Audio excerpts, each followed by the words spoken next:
Alors bonjour à tous, aujourd'hui nous allons faire le récit de Saint Éphise, apôtre de l'île de Sardaigne, qui connut le martyre en 286 de notre ère. Alors, Éphise était né à Jérusalem, qui était alors appelée Aelia Capitolina. Dioclétien, l'empereur régnant, lui avait accordé toute sa faveur. Comme la grande préoccupation de ce prince était l'anéantissement du christianisme, il avait confié à son favori la mission d'aller le combattre en Italie. Mais Dieu attendait le nouveau Saül sur la route d'un autre Damas. À lui aussi une voix se fit entendre dans les airs, l'invitant à suivre Jésus-Christ en même temps qu'une croix lumineuse apparaissait, l'éblouissait et achevait de faire entrer la foi dans son âme. Devenu chrétien, Éphise éprouva le besoin non seulement d'adorer, mais de faire adorer ce qu'il avait autrefois blasphémé. L'occasion s'offrit bientôt à lui d'employer son zèle pour Jésus-Christ. Ayant appris à son arrivée en Italie qu'une peuplade sauvage, ennemie de Dieu et des hommes, infestait l'île de Sardaigne et y insultait la religion comme aux mœurs, il résolut aussitôt une expédition et une descente dans ces parages désolés. Ayant rencontré les ennemis qu'il cherchait dans la province de Nora, ses prières plus que ses armes lui obtinrent une entière victoire sur eux. Puis, réunissant ceux que la défaite avait dispersés, il les gagna à Jésus-Christ. Sa mission dans cette province était achevée et consolidée. Il se dirigea vers Cagliari, capitale de l'île, pour y combattre le culte des idoles et faire renoncer à l'erreur ceux qu'il trouverait engagés dans ces funestes liens. Mais des lettres accusatrices vinrent bientôt apprendre à Dioclétien l'usage que le gouverneur d'Italie faisait de son pouvoir, de ses trésors et de la flotte qui lui obéissait. Il envoie Flavien lui en demander compte.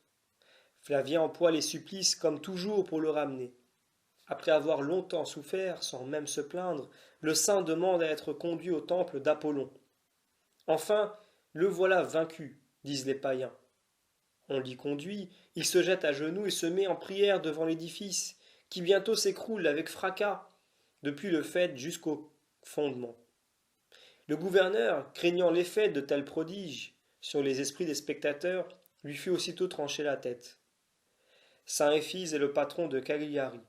Les habitants de cette ville célèbrent encore tous les ans la délivrance de leur cité, le jour anniversaire de celui où une tempête éloigna la flotte française qui venait les attaquer en 1798. On l'honore aussi à Pise.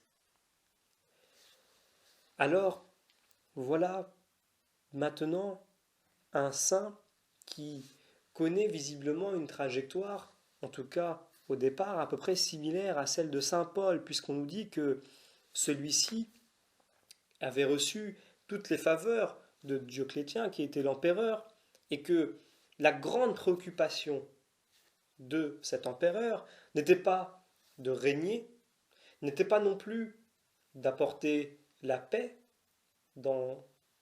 sur le peuple sur lequel il régnait, il n'était pas non plus peut-être de promouvoir au sein de son peuple la culture, la science, il n'avait pas non plus peut-être le goût pour la connaissance, non.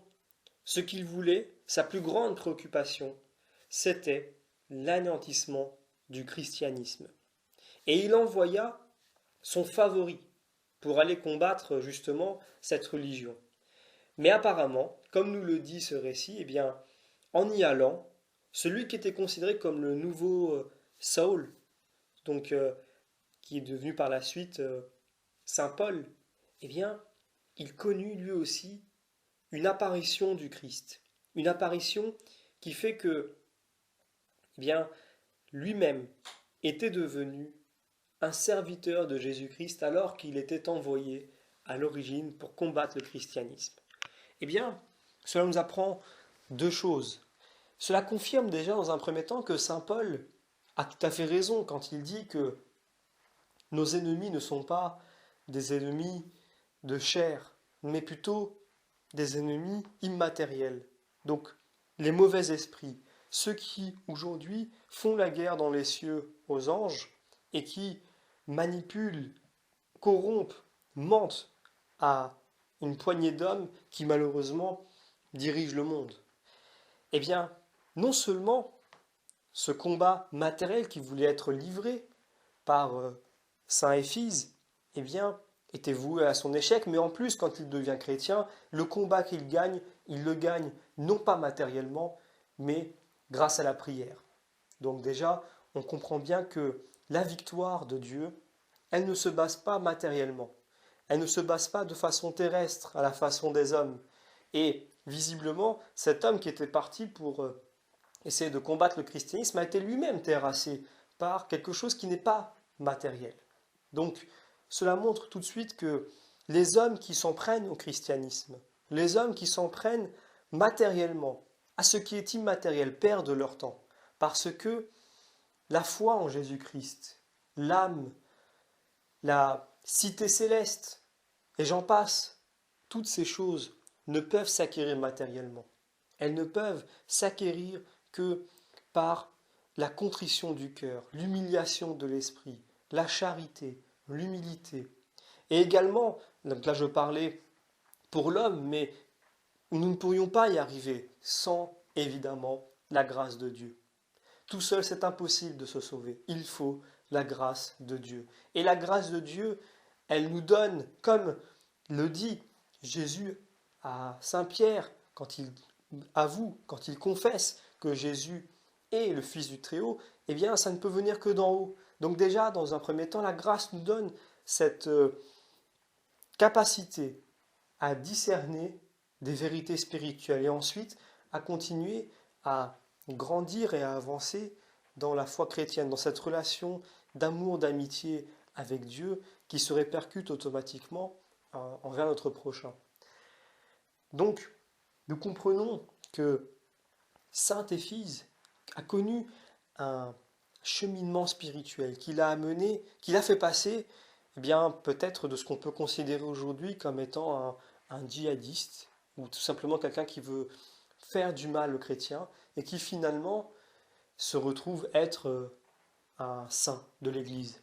Alors cela devra nous apprendre aussi à nous, en tant que chrétiens, à être plus patients envers ceux qui cheminent, ceux qui n'ont pas terminé de cheminer, et que Dieu peut appeler à tout instant, et qui, dans l'immédiateté, dans l'instant présent, nous paraissent comme étant tout simplement des athées militants peut-être, des athées intégristes, ou tout simplement des personnes pas du tout athées, mais qui sont bien conscients de l'existence de Dieu et qui simplement veulent faire du mal euh, aux chrétiens, mais qui peut-être ne sont pas conscients véritablement, comme cela fut le cas au moment de la passion du Christ, au moment où il est mis sur la croix.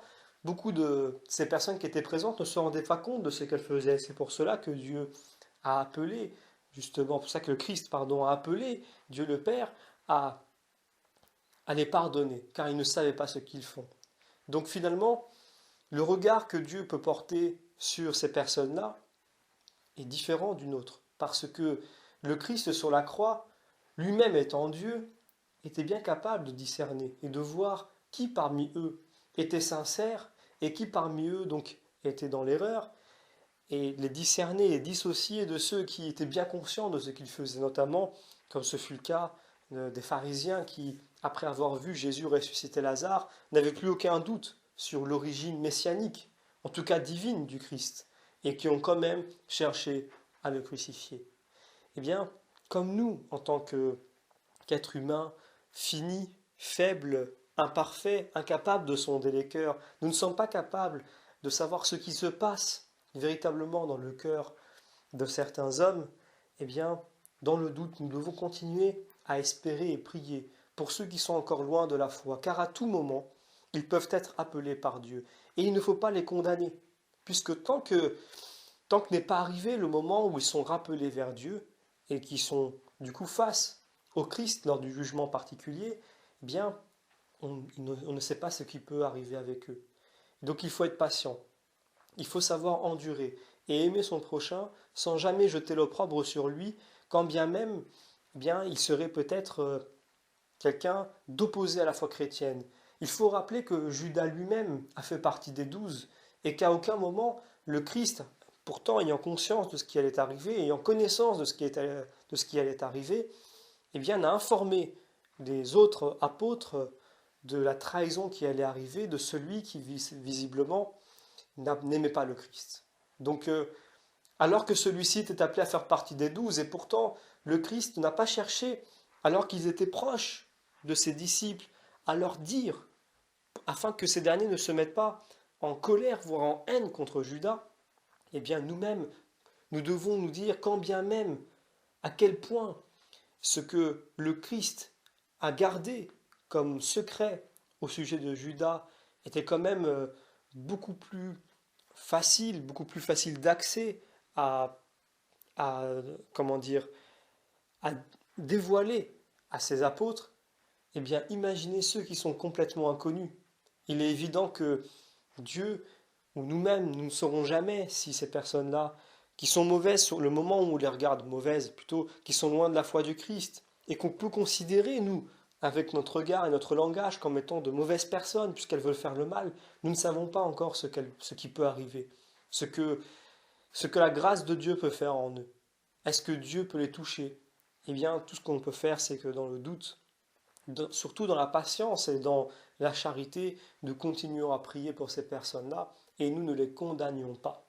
Si Saint Paul avait été condamné, alors qu'il était encore à l'époque Saül et qu'il cherchait à faire du mal aux chrétiens, eh bien nous n'aurions pas eu le plus grand des apôtres, dont aujourd'hui les lettres sont lues dans des dizaines, des centaines de milliers d'églises tous les dimanches depuis des siècles, partout sur terre.